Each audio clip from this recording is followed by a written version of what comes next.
Welcome to Rock Hill, South Carolina for the 2024 College Disc Golf National Championship presented by Innova. This is the second PDGA Major of the year. We're super excited to see how it goes.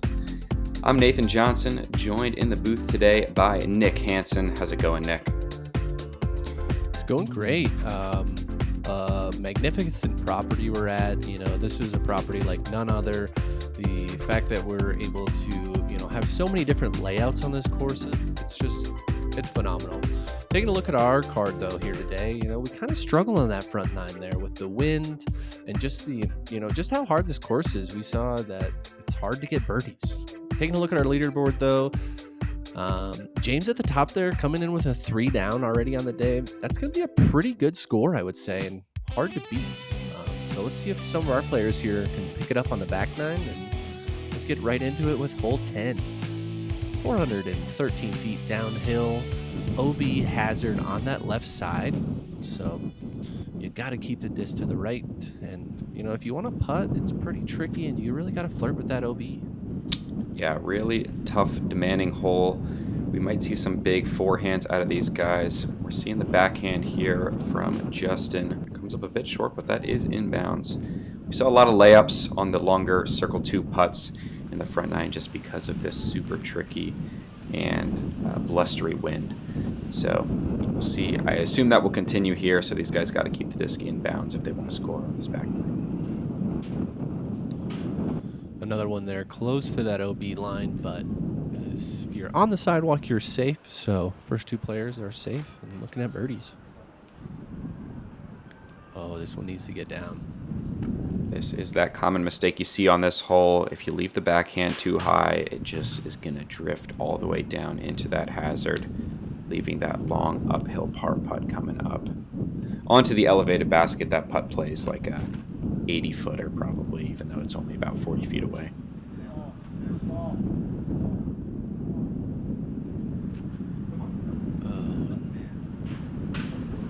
Oh, man, is that a close one? I think that's in bounds, but we'll have to see when we get there. Yeah, the hazard is going to play like OB in the sense of if the entire disc is out of bounds, it is out of bounds. But if any disc is touching inbounds, it's in. So we'll see what that lie looks like for Quentin. A couple of deep layups coming up.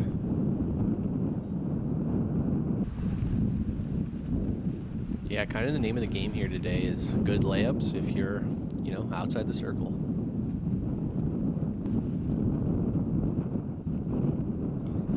And yeah, these type of putts, 15 to 20 footers, are really clenchers per se. Nicely done there from Quentin. Definitely don't want to leave these types of putts out on the course. I mean, we can even see it here with our camera, just how windy it is, you know what I mean? That thing's on a monopod and it's going back and forth. Yeah. Not a fun. Although the weather looks very nice, the wind definitely does not look fun to play in. All right, hole 11 here, 300 feet, dead straight.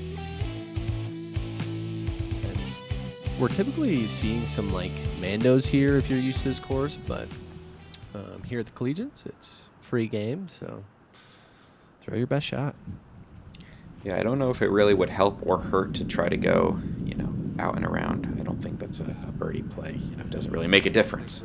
So just this nice straight mid-range shot like you see Justin absolutely fillet right there. It's really well done.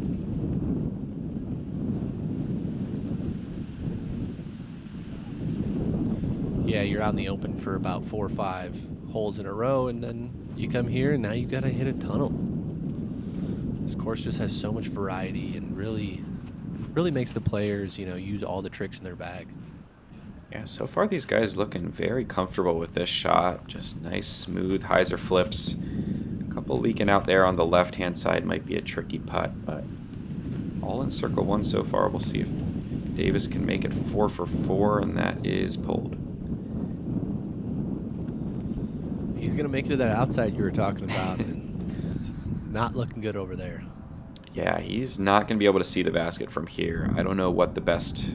Looking like he's lining up a flick roller, maybe? Ooh. That'll happen. Only getting a few feet there, but... Oh, my goodness. Look at that bit. Wow, what an effort. Blind little spinner. Gonna have to settle for the bogey, though. That's a birdie putt for Quentin. Just pulls it a bit.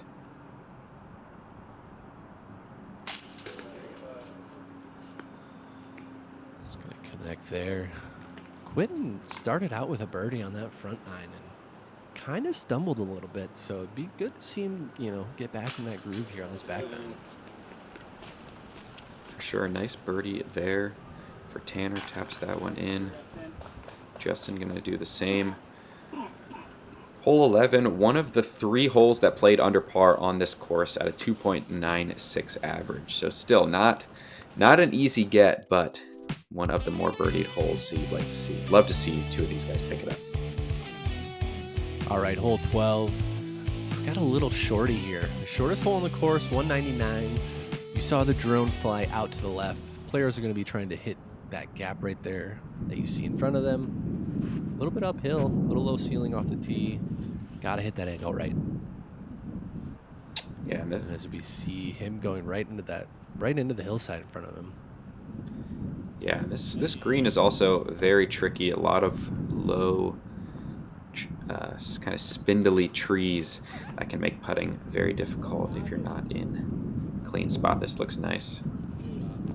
Oh, it looks very nice, but getting all the way through to the backside of the green, unlikely that he's going to have a birdie putt from back there. Yeah, it might even make the layup tricky. Distance control coming into play here. Only 199 feet. Having touch. Distance control, you are correct. Look at that. Yeah, having touch definitely coming into play. Nice shot by Davis.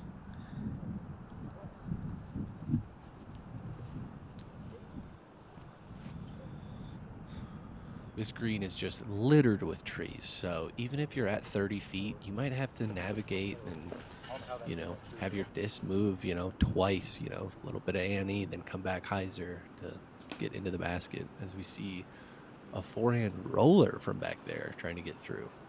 Yeah, how often do you see a flick roller from when you're 60 feet away from the basket? Oh, that just hit the cage, I think. Not a bad effort. Oh. See if Davis can connect here. Here we are. Getting himself away from that bogey train he was on with that birdie.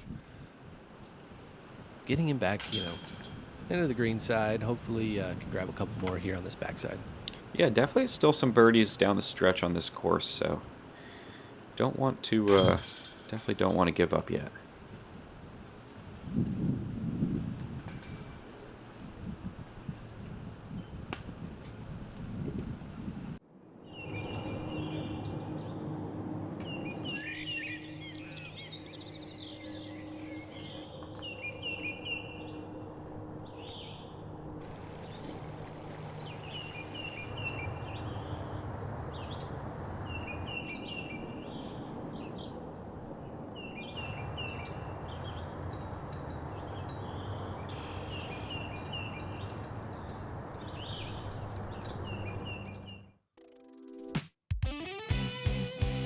All right, here we are, hole 13, 381 feet, slightly downhill.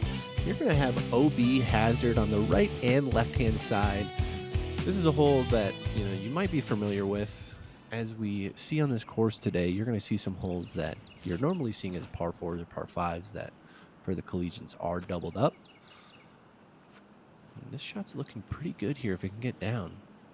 Oh, and unfortunately leak into the hazard there for Davis.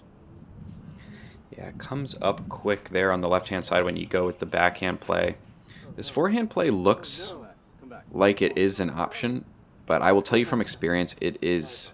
You have to have so much power and just go full hyzer sidearm to get it there.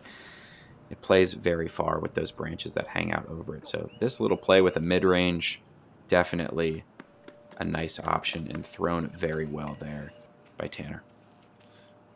Yeah, I would say we're seeing 391 for distance, but like you were saying, if you throw that sidearm out and around, you're looking, I don't know, 420, 430 power you're going to need. Yeah, and all hyzer too, right? Like you can't, there's no time to flex it or it won't get back. So it's a very tough sidearm to throw. 3 guys threw the backhand pretty well. But yeah, this is hazard over here in the rocks. So gonna have to settle for a bogey there for Justin.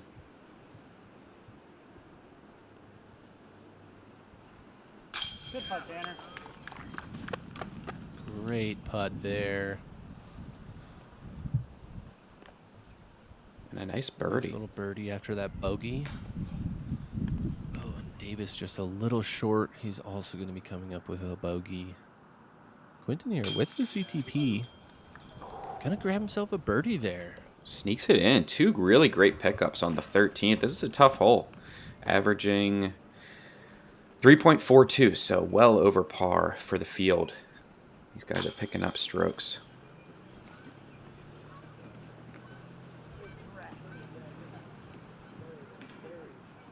We tap in our last one here on 13. We're going to move over to hole 14 for us today. One of the most iconic holes in disc golf, I would say. Typically hole 17 for USDGC. You see the hay bales there that everybody knows. This does have a cascading drop zone, so if you're OB off the tee, you go to drop zone 1. If you're OB again, you then go to drop zone 2. The most stressful 249 feet in disc golf. And it's very easy to do That's that. exactly why. Yeah, with the position in that left, it is just so hard to get it close without going too deep. Yeah, and when this hole comes up later in the round, it's one of those things where, since it's only a 249-foot hole, you're telling yourself, yeah, like we can pick this one up, we can birdie this one, and that entices you to go for the basket and try to get it close and try to hit that narrow part of the green, which is just so difficult to do. Great shot there by Davis. Going to give him an inside the circle look for birdie. Definitely a hole you can play safe if you want to play it out to the right-hand side. Looks like that's what Justin is going for. And that's a great shot. Just put it in bounds, give yourself the 60-footer, and take a stress-free par here on the 14th. All right, so here's that first drop zone. Playing it a little pretty safe there. This is not an ideal putt for this hole. But as we see, it looks like he's just laying it up there. Yeah, it's Is that going to be a double bogey for him? I think so. It's the smart play with the water so close. If you hit any metal and pops your disc up, it's going straight in the water. So something to think about in this wind. Looks like Quentin's trying to make this one. No, just lays that one up too. Maybe a little half bid, Yeah. The half bids are dangerous on this hole, though. Those koozies can really take your lunch money if you're not careful. Like this, okay.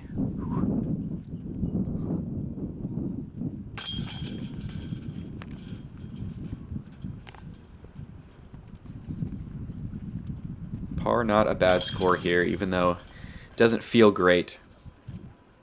The 249-foot hole played is the 3rd hardest on the day, so. 0.82 over par. Oof. All right, we're on to hole 15. Another iconic hole for this course. We are playing the full hole at 647 feet, par 4. You do have one Mando on the right side of the fairway, and then you have OB the entire right and left side coming into this elevated basket on this sloping green.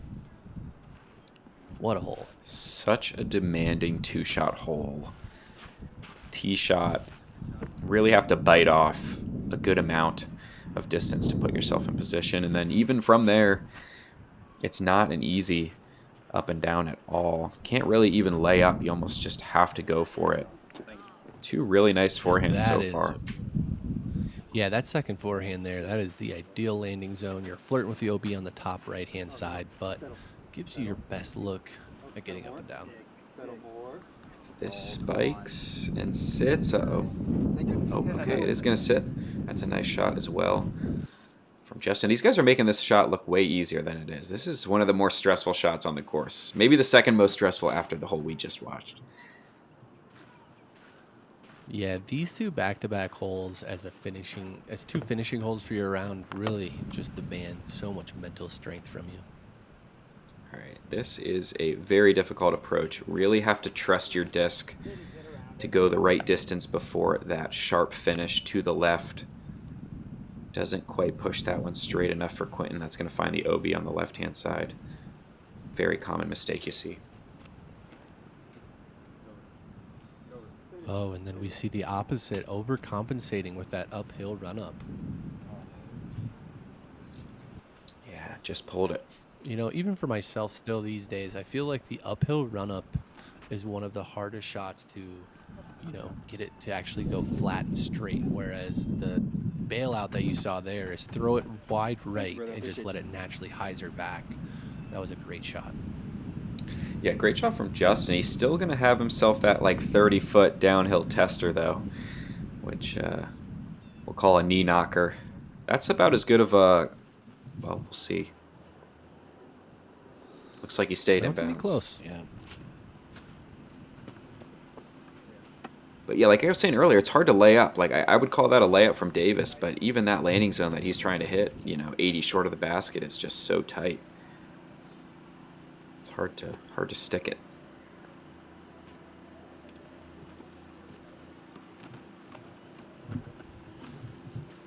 That's a tester too.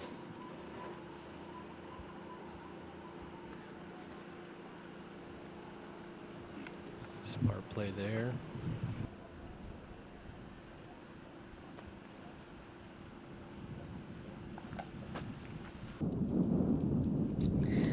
These guys are, I do applaud the discipline of these guys. There have been a bunch of putts we've seen today. Ooh, it's just a little bit high there. I think that was Tanner. Where just these putts in there, they're committing to the layups, which I very much applaud. On a day like this, it's easy to run those putts and 3 or 4 putt as a result. You know, you can't win it during the first round, but you can surely lose it. So, you know, very well said. They're sticking to their game plan. You know, it's, you know, like you said, it's very smart and, you know, disciplined. Yeah, easy to stick to your game plan when the round is going well, you know. But when things start to go, I'm sure all of these guys would say, not how they would have liked. It's easy to kind of fall out of that good mental space and make some decisions that you may regret later. Couldn't agree more. All right, we're here at hole 16. We have the double Mando. This is typically known as hole 1. We got a little party going there on the right side. We'll fly by. But just a nice straight shot. 283 feet. You would think it's easy, but this is one of those shots that really, you know, messes with players' heads. Yeah, the combination of the low ceiling and then that log that sits about 60 short of the basket makes it very difficult to get the height right on this hole. You see a lot of players do that result right there and just comes out a little low. This one looks great. Ooh. Spicy shot there from Quentin.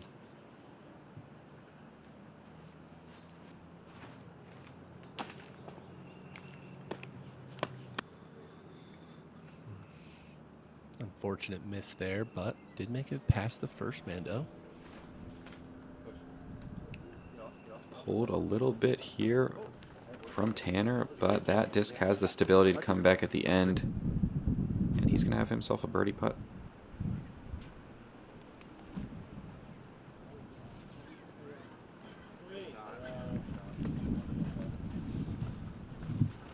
Good up and down there. Looks like Justin looking to give this a bit of a run. Maybe a little safe bid, just lays it up. That 60-footer can get away from you if you hit the side hill the wrong way. Nice birdie putt there for Tanner Young. Bit of a roller coaster back 9 going on for him right now. Oh no.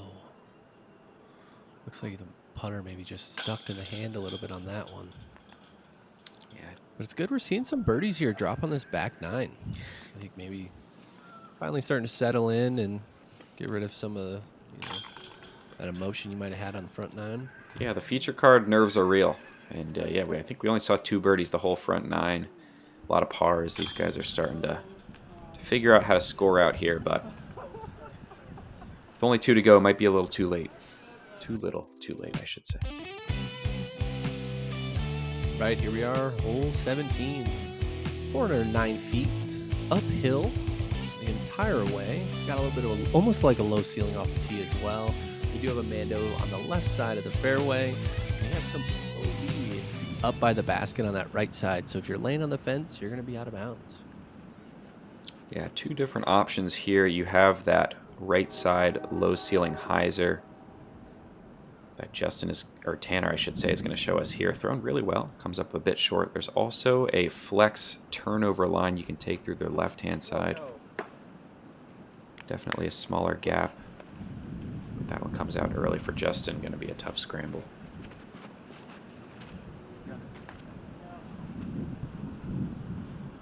Also, getting that early, see, that low ceiling really messes with you when you're trying to throw uphill.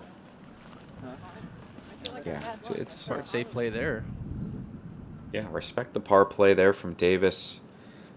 This is a hole that, can get away from you quick if you're not able to hit that initial gap. This is in danger of finding that right side OB along the fence. And yeah, it just leaks out a little bit too much.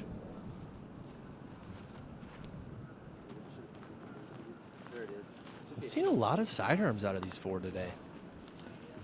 I feel like this is a pretty sidearm dominant course, so it's good to see players using both right or forehand and backhand. Yeah, definitely. Especially the power sidearm, I think, is something that comes into play a lot out here. If you can have that 400 feet of distance going both ways, it's going to treat you well at Winthrop. Little chip sidearm here. Tanner. Secure the par. Yeah, this is one of those holes where the par is great. As we see the hole played .64 over par, actually, with only 2 birdies on the day. Wow. Yeah, we got to give some shout-outs. Colton Patterson and Zach Sisson. Nice. That's a shout-out worthy pickup, I think. Yeah, second to last hole, uphill, 409. Nice shot, boys.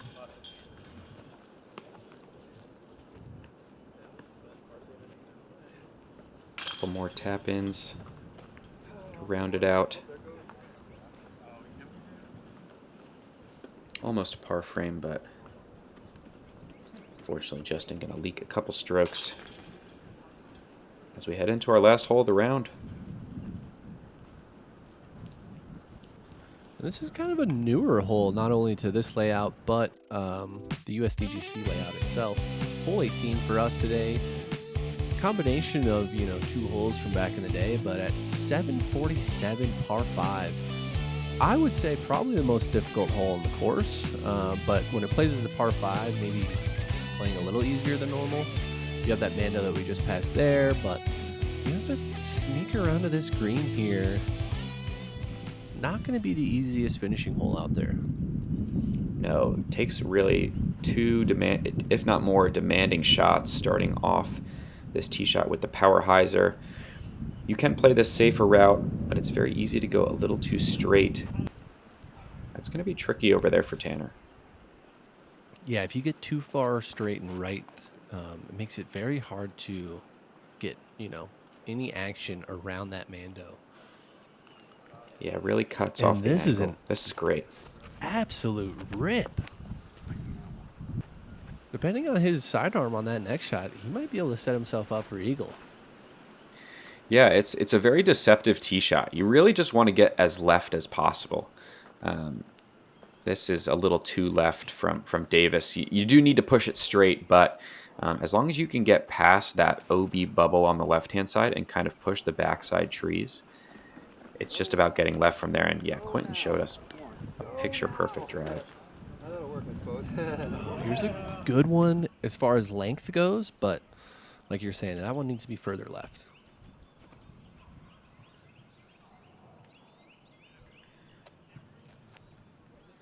Sidearm into the green, very common play with that Mando tree. Almost a U-turn kind of shape going into the green on this second or potentially third shot. Makes things really difficult if you're on the backside. Really cuts off your angle.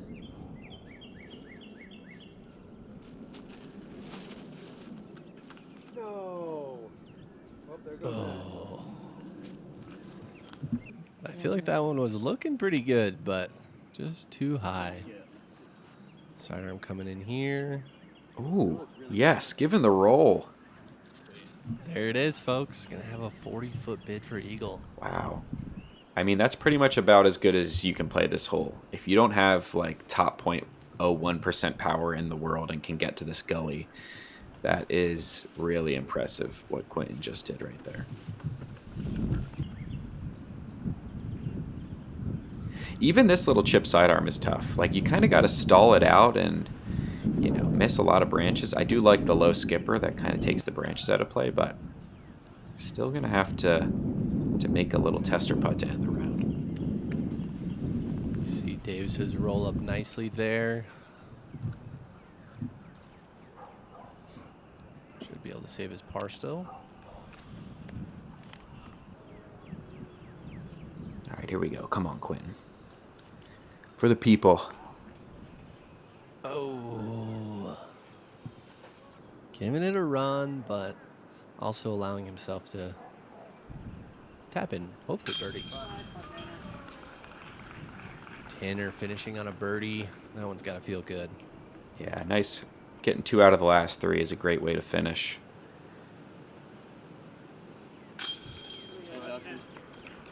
Nice putt for Justin as well. Gonna save the par. A couple more tap-ins to round out this feature card after a tough day out here at Winthrop.